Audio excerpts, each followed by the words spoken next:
that you measure up to the counsel. And if not, if you do not measure up, you have apostatized and become Babylon. And they go around pointing everyone that the church has become Babylon. They are doing exactly what the spirit of prophecy says that we are not to do. But they don't tell you those quotes because they're not good for them. Okay, I know your works. What is Jesus saying when he says, I know your works? Dear friends, that word I know denotes the close and intimate knowledge that Jesus alone has of you. As a matter of fact, the Bible tells us in Jeremiah chapter 17, verses 9 and 10, that Jesus knows you better than what you know yourself. Jeremiah chapter 17, verses 9 and 10 read, the heart is deceitful above all things and desperately wicked. Who can know it? Notice the answer. I, the Lord, search the heart. I test the mind, even to give every man according to his ways, according to the fruit of his doings. You know, dear friends, the knowledge you have of yourself is deceived. It's a deceptive knowledge because your nature, your heart, yourself lies to you in regards to who you are. That's why most Adventists think that we are pretty good. We are almost saying, Lord, send the chariots and take us home because we don't know for how long we're going to be here. And you know that in the delay of the Advent, we have blamed God. We say, we don't know why God is delaying so much. You know who's speaking? It's self. Because we think we are fine and that everything is all right and there is no problem with us. We may not say it loudly, but the way we act and the way we live speak louder than our words. I know your works. And Jesus says, I am the only one who knows your heart. I am the only one who can read your mind and look into your soul and see what really is in there.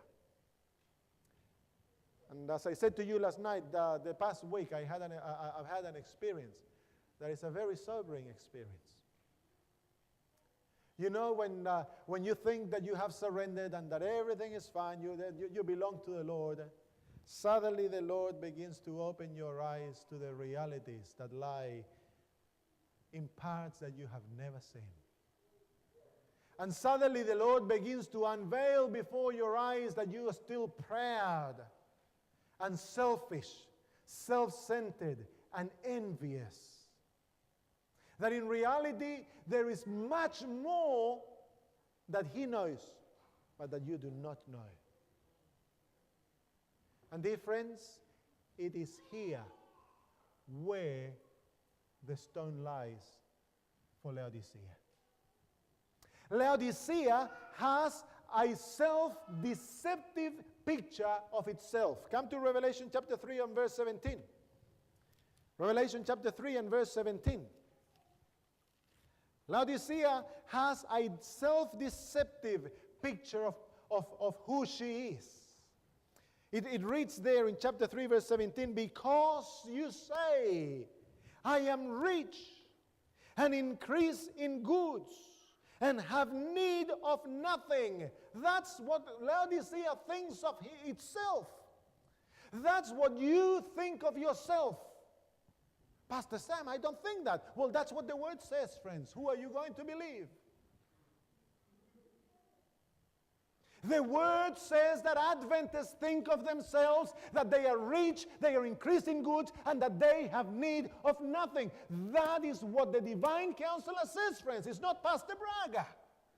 This is not a human being. This is the person who alone knows your heart.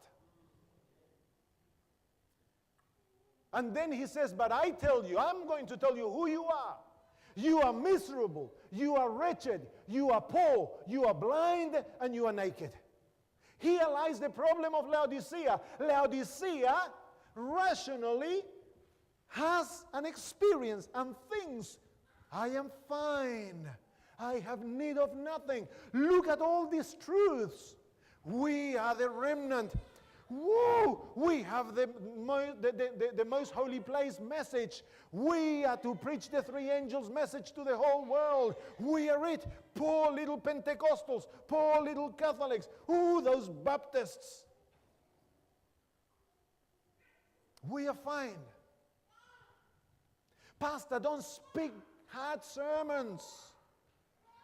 Speak soft things. Tell us that Jesus will come in 150 years, for we are fine. Don't preach about health reform and dress reform. Who needs those things? We are fine, Pastor. So here has the great wall that Laodicea must confront. And friends, Laodicea is you and it's me. Jesus says, this is the way you think of yourself, but this is the way you are.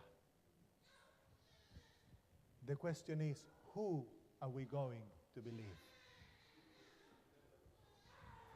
You know, friends, we are standing at the tree of knowledge. Did you know that we are standing at the same issue that Adam and Eve confronted that day?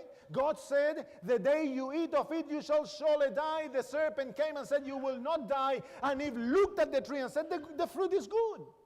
It will make me wise. It will satisfy my hunger. I'm going to eat of it.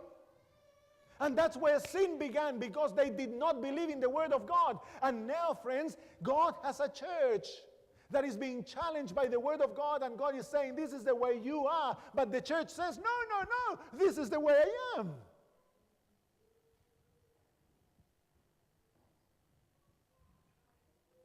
And so, the destiny of the church, listen to this, the eternal destiny of the church lies in denying what the church thinks of itself and take what the Word of God says about itself.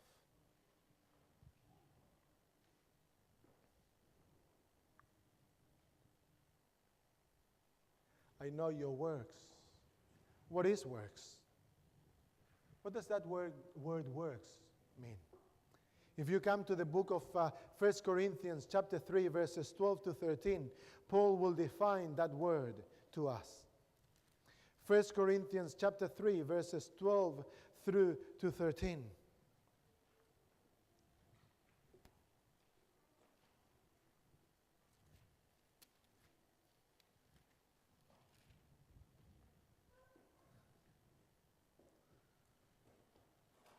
Now, if anyone builds on this foundation with gold, silver, precious stones, wood, hay, straw, each one's, notice now the word, work, will become clear.